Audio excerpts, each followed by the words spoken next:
Esiet sveicināti programmā Meet America.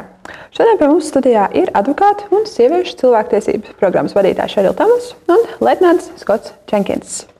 Sarunas temats būs tāda nopietna tēma kā vardarbība ģimenē. Intervija notiks angļu valodā un, principā, ar to arī intervijas latviskā daļa ir beigusies. Pārējām uz angļu valodu. Hello, Šerilu. Hello, Scott. Hello. I'm really pleased to see you here in Chaula. It's very nice to be here. Thank you. Yes. And although this program is Meet America, I would like to start with a typically British question. How do you find the weather in Riga? The weather in Riga is actually very similar to the weather that we have at home in Minnesota in the United States. It's very cold. It's beautiful though. The snow is beautiful and it hasn't been at all a problem for us. And for you, Scott? And I live in northern Minnesota, so I'm waiting for it to get cold here. Oh. So snow is nothing new to you, and snow is nothing new to us, and cold is nothing new. So great. At least you're not freezing here. No, we're good. But let's get back to Latvia and your visit in Riga. What is the main purpose of it? We are here to work actually specifically with police on responding more effectively to domestic violence cases. These are cases of violence against women in the home, mostly against women and children. And all over the world, legal systems are working on improving their response so that women are safer in their homes and violent offenders are held accountable for violence. And Scott, have you come here exactly with the same purpose as Cheryl, or are you doing something else? Well, while Cheryl works on the global perspective of domestic violence, I'm one of those people who specializes on police response. I'm a police officer in the United States for many years, and I also have an expertise in responding to domestic violence. So she brings me along to help her train police officers and bring the perspective of the United States police officers and the troubles that we've had and some of the successes that we've had with domestic violence from our perspective. And you were holding a seminar about this issue. Maybe you could give us an insight about it. How did you train them? Like, how was it like? We touch on several topics. We're not here to tell Latvian police or responders how to respond, but to bring our experience so that somehow it enriches potentially their ability to be able to look at their laws, their response to domestic violence victims and to children, and talking a little bit more about some of the barriers that prevent women from even reporting to the police because they might be scared or they might have been threatened by their abusers. And so my ability to be able to tell them of my experiences both as a first responder to domestic violence but also as an investigator of domestic violence is to be able to tell them how to do a good police investigation, how potentially to make sure that we document the concerns of the victims in a police report so that the rest of the legal system can really understand what happened on that date and they can effectively deal with the violence and hold offenders accountable. And have you been to Latvia before, or is this your first time? I've never been to Latvia, but it's beautiful. And you, Cheryl, I know that you have been here, and were you working on different projects, or is this one continuous project? This is one continuous project. We've been working with the American Embassy to advance legal reform on domestic violence, and last year I was here, actually it was the end of 2011 that I also visited Latvia, and again we worked with legal system officials, all judges, prosecutors, and police at that time, and just talk to them about what other countries are doing in the world. It's a very, very active movement internationally to try to improve legal systems response to better protect women from violence. So we started that process when I was here before, and I met a lot of wonderful Latvians then, and there's so much great work being done here, and then was really delighted to be able to come back this year. As foreigners, you have a chance to see the situation from a side. And what is your opinion about domestic violence in Latvia? I don't think it differs greatly from domestic violence anywhere else around the world. I mean, just the violence that's perpetrated daily in homes against women and children, the threats, the dangerousness that's presented, and the problems that are associated with them being able to allow the criminal justice system into their home and to investigate and to make it rather a public issue rather than a private issue is very similar no matter where you go. Right. And Cheryl, you mentioned that changes in legislation. Mm-hmm. I've heard about it a little bit, but maybe you could give a wider explanation. What's the problem in Latvia? What exactly should be changed? Sure. Yeah, I just want to echo what Scott said. I think domestic violence presents itself all over the world in really similar ways, and women are, I think one statistic internationally, 1 out of 3 women will be assaulted by an intimate partner or sexually assaulted in her lifetime. So it really is a huge problem. I think the difference in Latvia is there really aren't any legal protections for women who are victims of domestic violence. Most violence in the home between intimate partners, the victims are women. There are also, of course, sometimes men are the victims, but mostly it's women. And there really isn't any legal system tactics that can be used to protect them. So one of the things that Latvia is doing now is thinking about and drafting a new law on domestic violence. So a completely new remedy. It's called a Civil Order for Protection remedy. It exists in many countries throughout the world, and it allows women to go to the police or the court and say, I am afraid, I'm in imminent harm, I've been abused, or he has threatened to abuse me, and the court or the police will order the violent offender out of the home.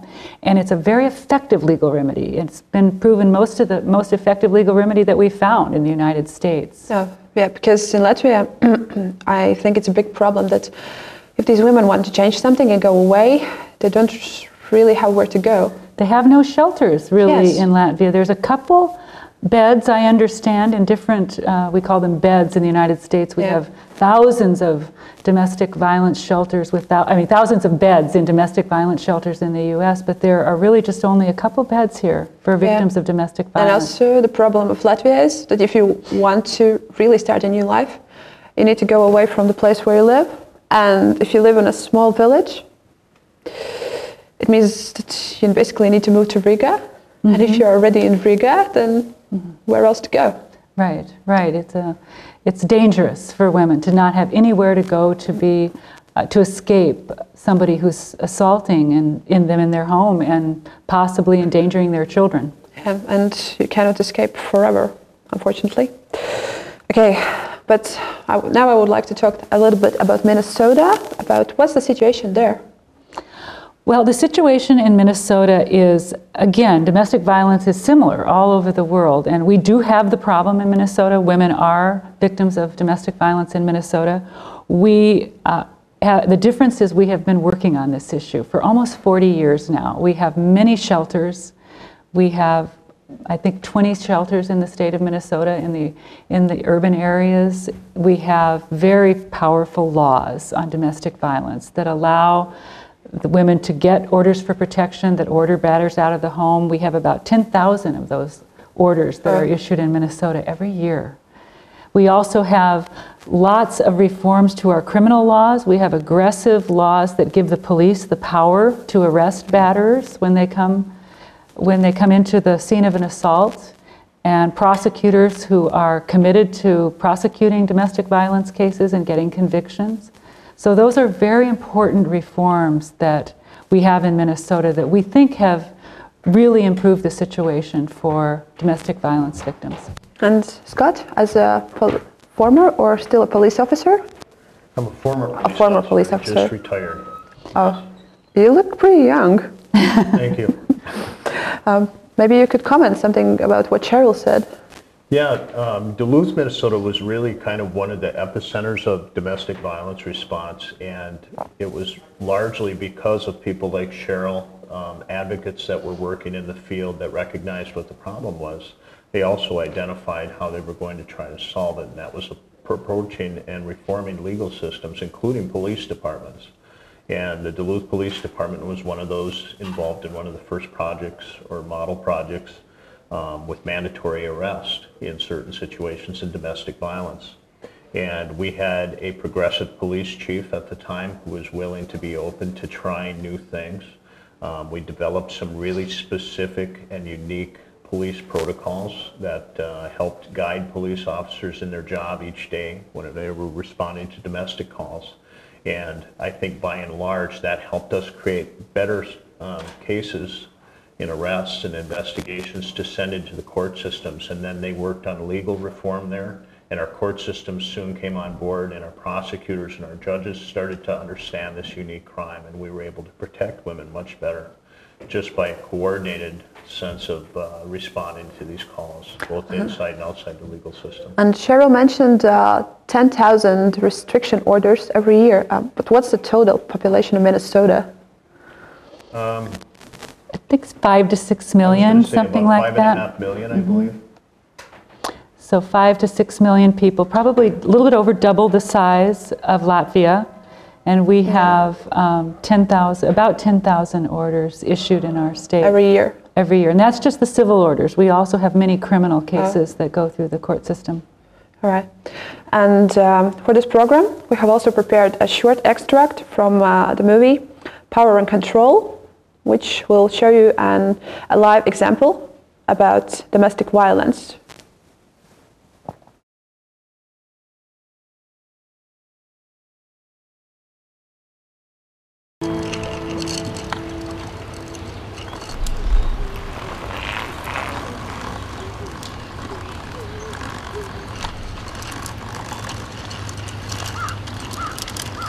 You know, I started realizing I don't need to be in this.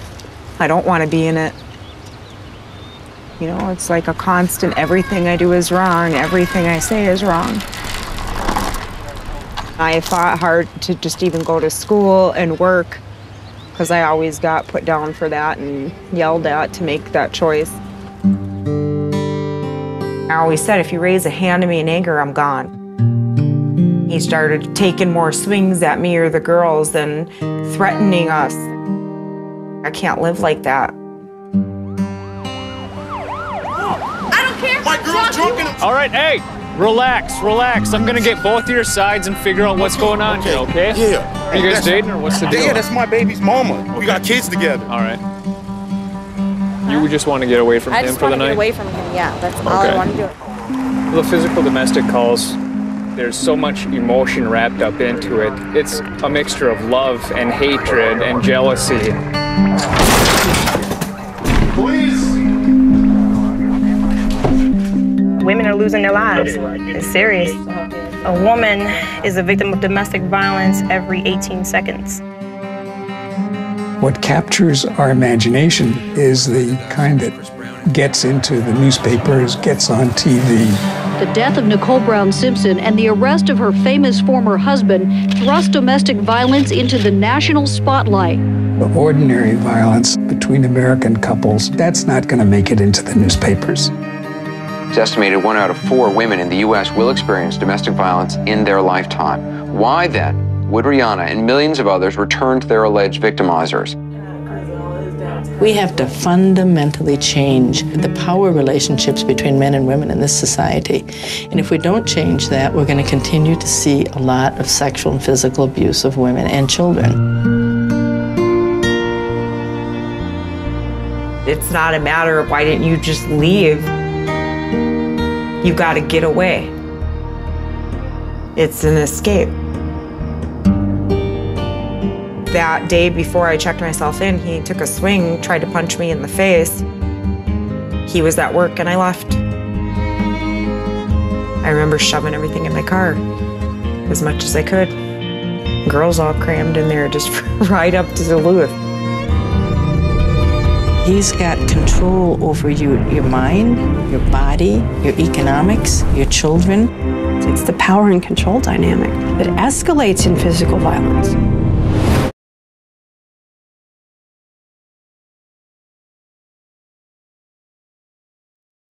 Now we're back in the studio, and Scott, could you make a short comment about what we just saw? Yeah, this is kind of the typical domestic violence case that police and the legal system are up against and that we respond to routinely. And these are the ones that are some of the most problematic for the legal system to deal with if we don't have good, strong laws to protect women. And when they're at a point where they face so much dangerousness in their home from their intimate partner, from the very people that they have not only an intimate relationship and trust and honesty with, that they feel that should be protective of them, they need someone else to protect them, and the state or the government is that entity. And if laws are strong, if they're consistent, and we implement them consistently, by and large, these types of cases, we're much better at being able to efficiently protect women and their children. And do you know what happened to the woman who was the main character of the movie? Was it a happy end or a not so happy end? Ultimately, her husband was arrested and he was sent to a batterers group, and they are reunited, last I knew, and living together in a non-violent environment. Oh. So it's kind of a happy end, I would say. It is kind of a happy ending. Yeah. I've often heard that domestic violence is an inner issue and should not be brought outside. Cheryl, what is your opinion about this stereotype? The domestic violence is a family, kind of private issue? Yeah. Well, in some ways it is a private issue. I don't believe, though, that should prohibit legal system intervention. It's very important that our governments protect a woman's right to be free from violence. It's a human right, it's a fundamental human right to have safety and security in your own home in particular. And governments are obligated under human rights treaties and conventions and to protect women from this violence. And if this is going on in the home, we have a duty to make sure that our legal systems are intervening. We have a duty to prevent the violence and to punish violent offenders. There really should be no difference in a stranger assaulting a woman on the street and someone in the home assaulting her in the home. For some reason, historically, we have given impunity to people who violate women's human rights in the home. And that doesn't make sense to me. I think actually a woman's home should be the safest place for her. So if somebody's going to be violent, they should be held accountable for that violence. And if necessary, they keep doing it, they need to be incarcerated or they need to be ordered out of the home.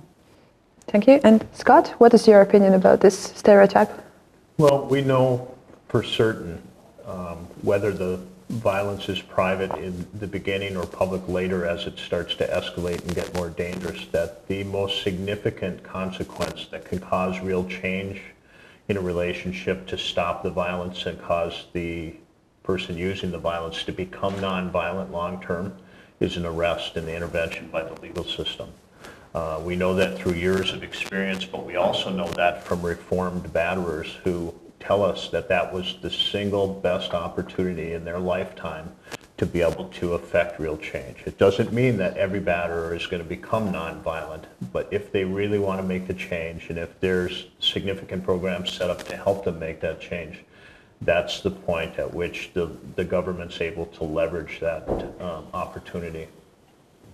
I know that I should be like asking questions and not talking about my own opinion much, but I think there's no way it's a private issue because sooner or later it goes outside your home, and people who have suffered from violence, they learn a certain model of behavior and they're using it in their life, and it can actually lead to non-ending circle of violence, because violence creates new violence. And I totally agree with Cheryl that home should be the safest place on earth. So I agree with you also that although it's between two people who have an intimate relationship, it affects so many people around them. Yeah. Their children, other children in the schools these children might be able to go to. The employment situation perhaps might be disrupted where the woman works. Our medical systems are treating these injuries, and our emergency rooms are full of of women who are injured by violent partners. We know these statistics are just alarming in the United States and all over the world of the risk to women by their intimate partners, and the level of violence, just the pervasiveness of it, is really taking up so many resources of our entire communities. Yes, and like many violent crimes, they're also committed by people who have experienced violence in their lifetime. Mm-hmm. So that's right too. Yeah. It becomes a part of their nature, I think. Right. Mm-hmm. Okay, so far about one stereotype, but there are another stereotypes. In your opinion, what are the most common ones? Maybe you could comment on some stereotype.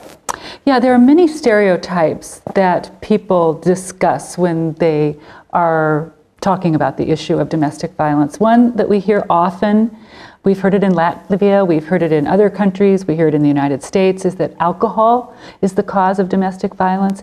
And while that's in some ways a factor, alcohol can actually exacerbate domestic violence and a batterer's sense of freedom to use violence, but it's not the underlying cause of domestic violence. What we know from the research that we've been doing over the last 40 years is that domestic violence, the kind of intimidation and isolation and repetitive violence, is really caused more by a sense of one partner wanting to maintain control of the other partner. So it's a sense of exerting and retaining power and control over the other partner. Another thing we hear a lot, and we have heard in Latvia and other countries, is that women lie about violence, and that they might try to use the legal system to manipulate it and gain some advantage. And what we also know from research in our country and other parts of the world is that's largely not true, that women in fact are very hesitant to report violence. It's shameful, they may be threatened, they may be fearful of their batterers, and in fact most cases of domestic violence are not reported. And in fact, it's not that women are reporting more than the actual truth. It's in fact that they're reporting much less than the actual truth. And Scott, from your experience? I think one of the most common perpetuated stereotypes is that somehow she's responsible for his violence, and that she's co-responsible for what happens to her by what she says and what she does, or failure to do something like having dinner ready, or not taking care of the kids, or yelling at him, or having too high of expectations. And we know also by research, talking to batterers who have been through men's group and take responsibility ultimately for their violence, that they say that it wasn't dependent upon what she had done. In fact, it was dependent on conscious decisions that they were making each and every time that they used the violence, and that they were singularly responsible for it. And regardless of what she did, it was their decision to use violence. We also know, I think, that when women try to change their behavior, taking on this kind of mantle of responsibility that our society so perpetuates and sends them the message that somehow you need to change in order to stop this violence, that they do everything they can to change, oftentimes fix the dinner earlier, or keep the children quieter, or come home from their visit with their girlfriends earlier, and still the violence continues. Yeah, there's a problem. You do everything to prevent it, but it doesn't go away. No, it doesn't go. So far, we have talked only about violence against women, but also men can be victims of violence. Do you also know people or groups who have worked with these issues? We have, our laws actually in the United States are gender neutral. So if a man is a victim of domestic violence, and those cases do exist, like I said before, they're a quite smaller portion of the number of domestic violence cases, but they have equal access to the laws, the protection of the laws. They can get an order for protection, they can call the police and have an arrest if the evidence is there. So I don't know of battered men's shelters in the United States. Do you, Scott? No. And from your experience as a police officer, did you also work with cases where women was the abuser? We did, but by and large, at least anecdotally, the largest number of cases that we dealt with where the woman was a true pattern abuser and was able to not only relegate violence on their partners, but also to maintain that control in the relationship or set up the control and maintain it, was in lesbian relationships. It happened with much more occurrence there than it did in heterosexual relationships. Doesn't mean that women aren't capable of or have the capacity to use violence, but their violence by and large in relationships where there's a man and a woman is largely used differently. It's used in a different context, and it's not nearly as effective as a man's use of violence, and they don't get to use it with impunity the way men do. I see. And I know that it's a really, really general question, and you cannot really give general advice, but still, if there are people who are suffering from violence and they're willing to change things and end it, what should they start with? What should they start with? That's a very good question, and it's going to be really different for every woman who is a victim of violence, and oftentimes she is the best person to figure out what the right solution is going to be. I would suggest a couple things. You do have organizations here in Latvia who are dedicated to helping victims of violence. One is called Marta. I understand that located here in Riga. Yes. Skalbis is another organization. I would really encourage women to seek those organizations out and talk to the staff there about the possibilities for getting a situation that is safer for herself and her children. I would urge victims of violence to understand that it's not their fault, it's not their shame, it's in fact his violence that he should be held accountable for, and that she is the one that is entitled to her protection against this violence and her human right to be free from violence. And Scott, maybe some advice from you? I would just add to that is that I don't know it's necessarily something that we can recommend to a battered woman, but we certainly can recommend to the public, to the public in general, but certainly into our legal systems, parliament and stuff, that if we have strong laws, if we give adequate validity to the fact that this is a human rights violation, this is dangerous for women each and every day, and if we give it due importance, more women will report, more women will come forward for resources and to be able to seek safety. And then we'll get a true scope of what the issue is and the problem that we have. And it's from that point that we can work forward at trying to help women and children be safe. There are really good reasons that women don't report violence, particularly in countries that don't have the laws that can protect them. Yeah. So, yeah. Thank you. So far we have talked about a very hard topic, and I think it's time for a short musical break. And I picked a song that actually is about homeless children, but when you will see the reason why the girl ran away, you will understand why I picked the song. And it's Slash song, yes, from Velvet Revolver and former Guns N' Roses. It's called Gotten.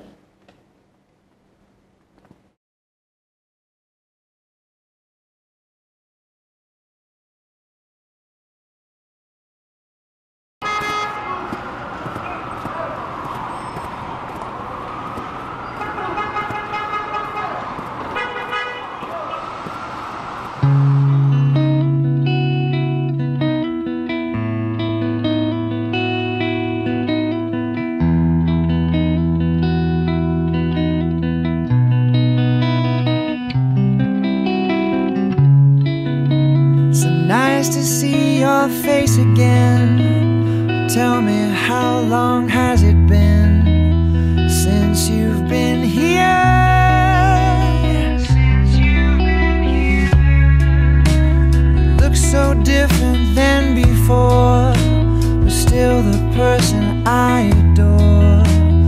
Frozen with fear, I'm out of love, but I'll take it from the past.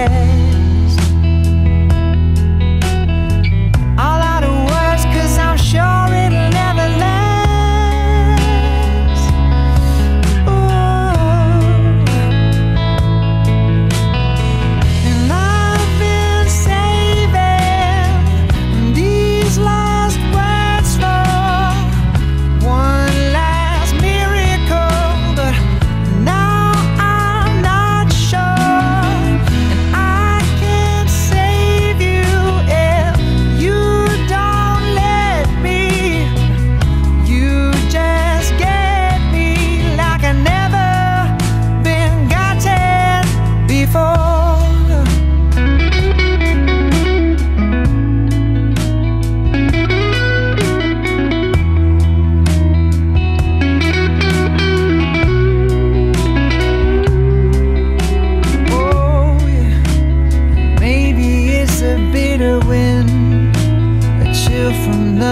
Pacific Rim that brought you this way. Do not make me think of him, the way he touched your fragile skin. It haunts me every day. I'm out of love, but I can't forget the past. I'm out of words, but I'm sure it'll never last. Oh, and I've been saving these last words for one last miracle, but now I'm not sure, and I can't save you if you don't let me. You just get me like I've never been gotten before. Oh, like I've never been gotten before.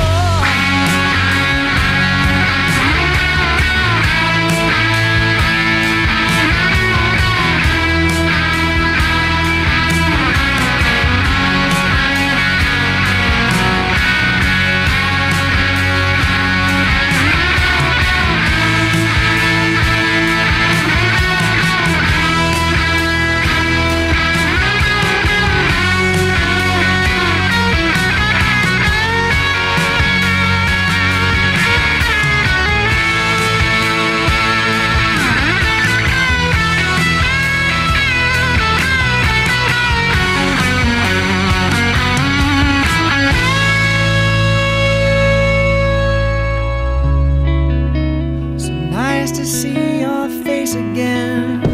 But tell me, will this ever end? Don't disappear. And I've been saving these last words for one last miracle, but now I'm not sure. I can't save you if you don't let me. You just get me like I've never been gotten before.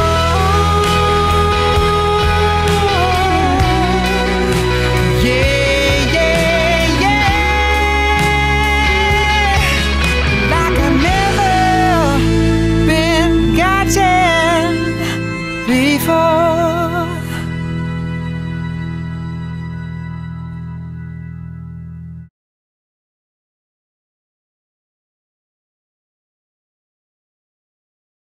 Welcome back. So far, I've talked to Šerilu and Scott about their work, but not about how they started to work with this issue. And this time, I would like to start with Šerilu. Šerilu, you founded the Women's Human Rights Program. What were the reasons for that? How did you start? Well, the Women's Human Rights Program is part of our overall organization called the Advocates for Human Rights. And this organization in Minneapolis has been doing human rights work around the world generally for the last 30 years. And we started to get requests from this part of the world. Soon after the transition from communism, women's groups were forming here. And one of the major obstacles they wanted to address was domestic violence. So all throughout this region, former Soviet Union, Central and Eastern Europe, the Baltics, the Balkans, Central Asia, women's groups were really wanting to change their communities' response to domestic violence. And we were getting requests for that in our human rights organization. So I enlisted the help of people in Minnesota who'd been doing this kind of work, working on domestic violence, working on new laws, to bring them over to this region, to work with them on drafting new laws. And it was really very much at the request of local women's groups in this part of the world that our organization responded to. Yeah, I think that it could be a big problem in Eastern Europe, because here we often have this another stereotype that it's normal to abuse your spouse, especially if it's women? It's a stereotype all over the world. It really is not unique to this region. When we first drafted a report, our first report was Lifting the Last Curtain. It was called Domestic Violence in Romania. And we articulated domestic violence as a human rights violation for the first time in that country. And then many other countries started following that, wanting a report like that, and asking us to help them. But there are also movements like this going on in South America and Central America and Asia, in Africa. So there are women working on this issue of violence against women in the home all over the world. And this year, your program is having a big anniversary. 30-year anniversary, yes, of the Advocates for Human Rights. So we're excited about that. How are you going to celebrate that?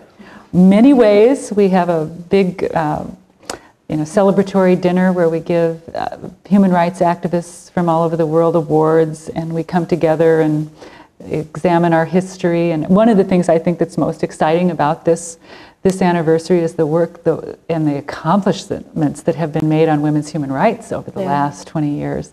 Just having the United Nations call domestic violence a human rights violation is fairly recent. So that's a huge success and a step forward that we can really celebrate. Indeed. And Scott, I read in your biography that you were the commander of the multi-jurisdictional Lake Superior Drug and Gang Task Force. From drugs and gangs to domestic violence, how did you switch? That's quite a stretch, isn't it?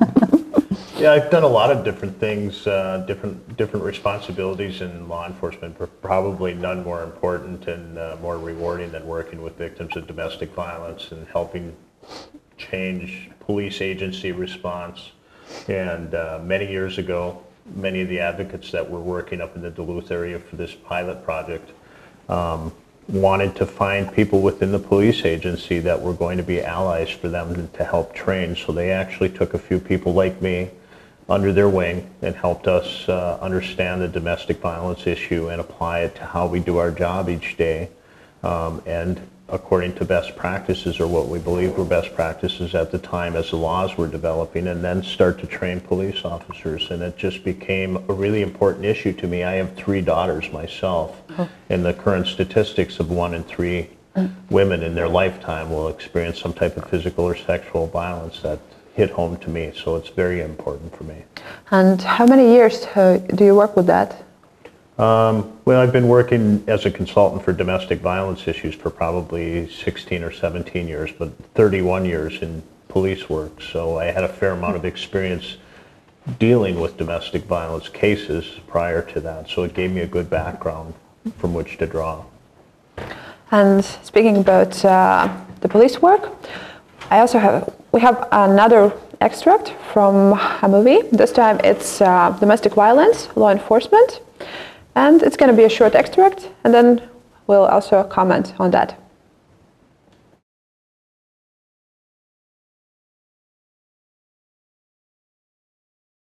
Seconds. Do you feel safe here? No, I never did, but a lot of times these victims don't trust police, or they've had negative experiences in the past where we're able to sit down with them, let them know that we truly care. They love to see us there, so they feel like they have someone now who is truly on their side, someone they really trust to help them and to actually help get them out of their situations and get the abusers actually prosecuted and out of their lives. It gets frustrating at times when you see someone, hurt or injured and they don't want to cooperate or they don't want to move forward. The detectives have to try to understand why. So all of our detectives receive training to try to understand the dynamics of domestic violence. And once you get into it, you kind of develop a passion for it. We try to do all we can. And it's not that the victims don't want help. It's just a lot of them don't want to change their lives. They don't want to disrupt what's going on. And they don't realize that this is serious. If you don't get somewhere safe, this guy might get you.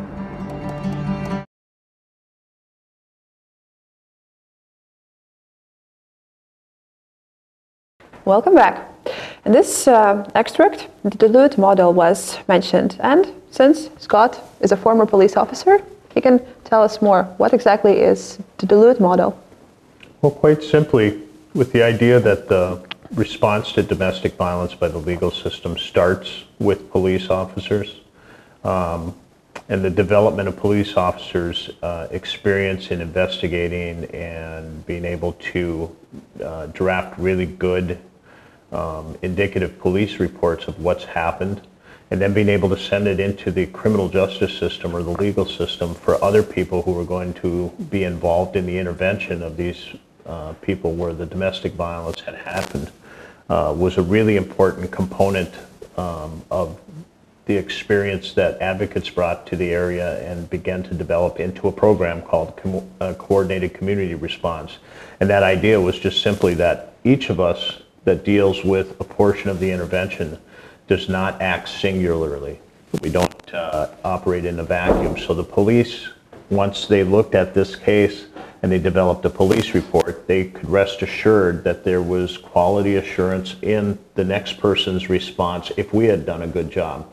So we wrote our police reports to reflect issues with children that witnessed violence, or if they were injured in some way, to the child protection people that were going to handle it later. We also made sure that the report adequately reflected the crimes and the elements of the crime. So when the prosecutor saw it, he could adequately make decisions about charging. And there would be information in there about the dangerousness and the risk level that had presented itself in this particular incident, and that helped people make decisions about whether we should keep an offender in custody while we were pending trial, and for advocates to create safety plans for women after that point, especially when it came to issues surrounding the release of the offender. So this idea of coordinating all of the people in the system to work commonly on this case so it would move smoothly through the system and there'd be fewer cracks for a batterer to fall through, and a consistent response would be much safer for her and a much more efficient response by the legal system. And is this model adopted elsewhere? It's been instituted all over the world. Products of it have been printed in many different languages. It's been instituted in large cities. It's been instituted in small rural areas. The beauty of it is it gets people collaboratively working and thinking about violence, and it becomes a community problem rather than a private problem. And Cheryl, I know that you have something to say about it. Yeah, well, I think the Duluth Coordinated Community Response model is just one of the most promising practices that we have in the world today for making legal reform effective. In fact, we have research that shows where new laws are passed on domestic violence, the ones that work to best keep women safe and hold offenders accountable are the ones that have this coordinated community response in place, where, as Scott's talking about, the legal system actors are talking to each other regularly, they're talking to the advocates, they're learning about what's working with the law from each other all the time on a regular basis, what's not working about the law. So that would be something, you know, for Latvia and any country that passes new legislation on domestic violence, the coordinated community response model really, it would be a very hopeful kind of response to make sure that the law does what everybody hopes it's going to do. I know we could talk about this for hours, couldn't we? But unfortunately we have a limited schedule, so slowly we need to fare well. And what would you like to wish to our audience? Who wants to start? Well, I just would like to say best wishes. I think that, like we've said, this is just a wonderful opportunity Latvia has right now with this legislation that so many people are working on and hopeful about, and the attention that's being paid to the issue of violence against women. It's very exciting for us to see it, and we hope that the law passes, and we wish everyone well here. And Scott? And I second the motion. I think that the hard work that's being done here will ultimately make women much safer, and it'll make the public awareness of domestic violence much more to the forefront, so that in the future, new laws, new ways of dealing with domestic violence, and hopefully the springing up of shelters and the support by the public will be much greater. Thank you so much. Thank you, Cheryl. Thank you, Scott. And yes, we really need to fare well. But this is not the last time when we meet America, and see you in next broadcasts. But so far, bye-bye.